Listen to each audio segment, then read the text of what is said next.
What's happening, broadcast Houston, H-Town, what it do, baby?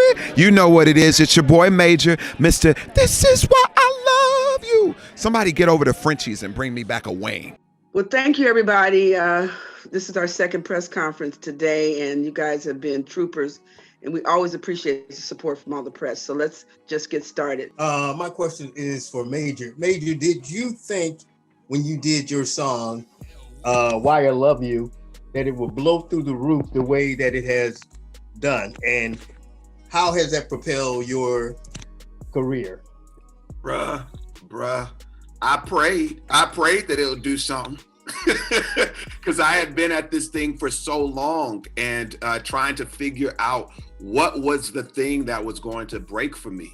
And I remember when we wrote the song, it actually started out as a song about a chicken salad sandwich. That's the funny part. We were on set. I was with Joel Quinn, and they were asking us what they wanted us to eat for lunch, and they didn't have no money. All they could afford was sandwiches. So I said, chicken salad sandwich. I want a chicken salad sandwich because I'm hungry. And I posted it. It was my first viral video on IG. And my producer Harmony was like, yo, take that down. That's a hit.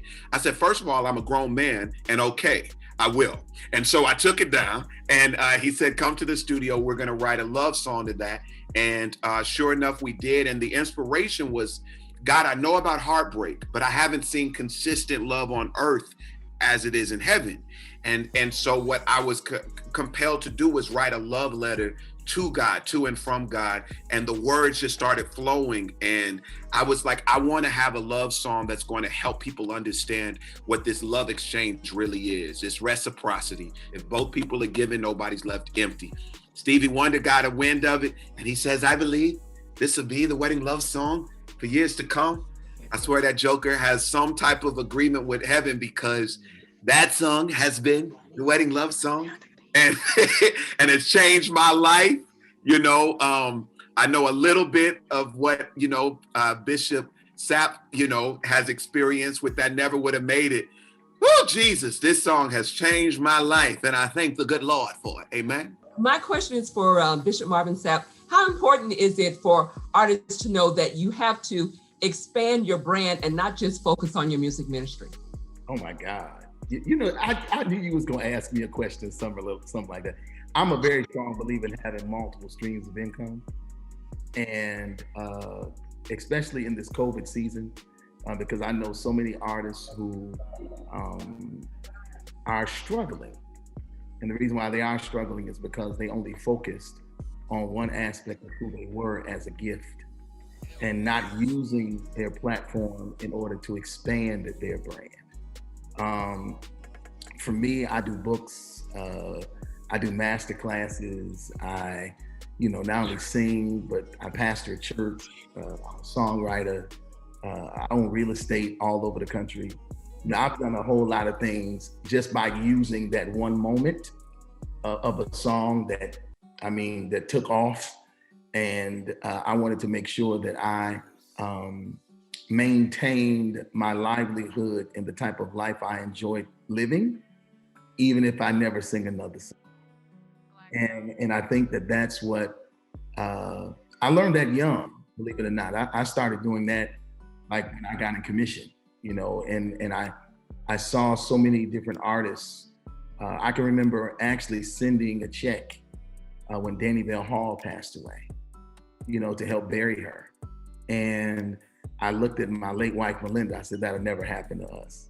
And from that day to this day, I just made sure that, I might go get me some red bottoms, and I might, go buy me a belt or have a custom suit or even drive a specific kind of car.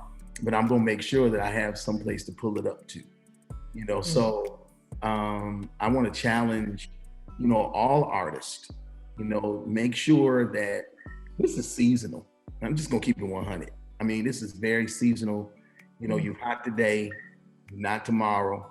So you really, really need to make sure that you are doing the things that are necessary in order to invest in your life so that you can have the type of life you want to live. So I challenge every artist, especially in this social media world and space. He didn't give you these platforms and give you the opportunity to touch so many people just so that you can post pictures.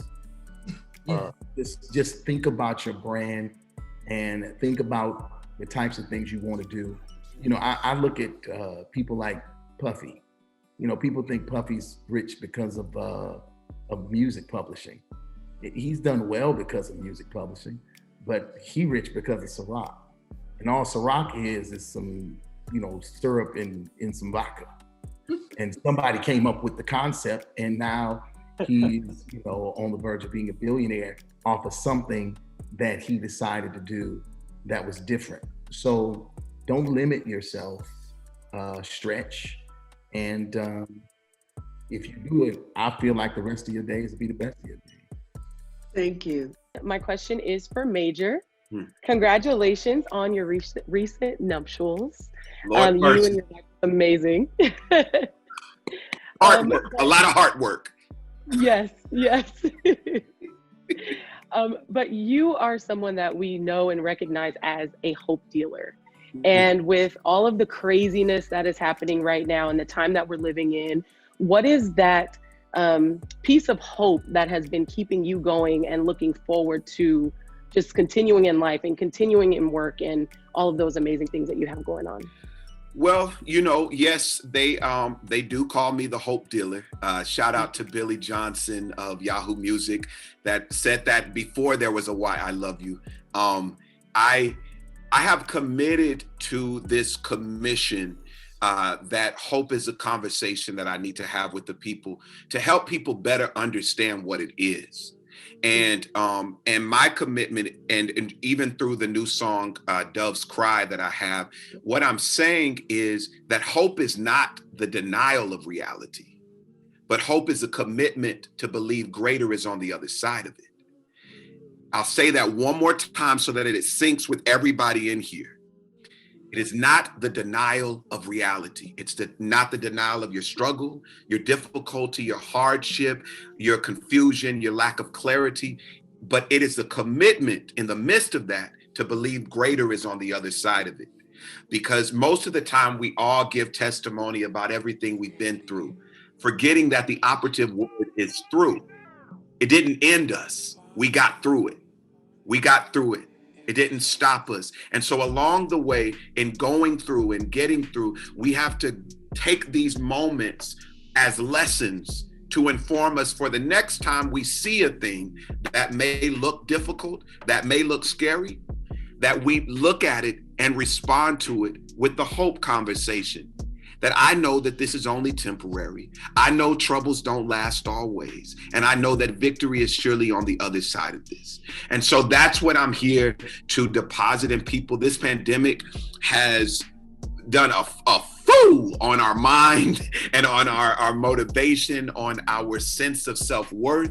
But my thing is, like Bishop Sapp has committed to, and also the content of my brother, Brian Courtney Wilson, we make sure that whatever we share has content that assures people everything God has already, it reassures everything God has already said about us and our circumstances, that he'll never put more on us than we can bear. Never have I seen the righteous forsaken, nor his seeds begging for bread.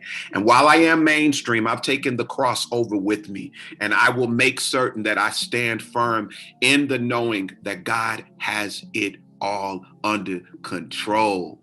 Yeah, baby.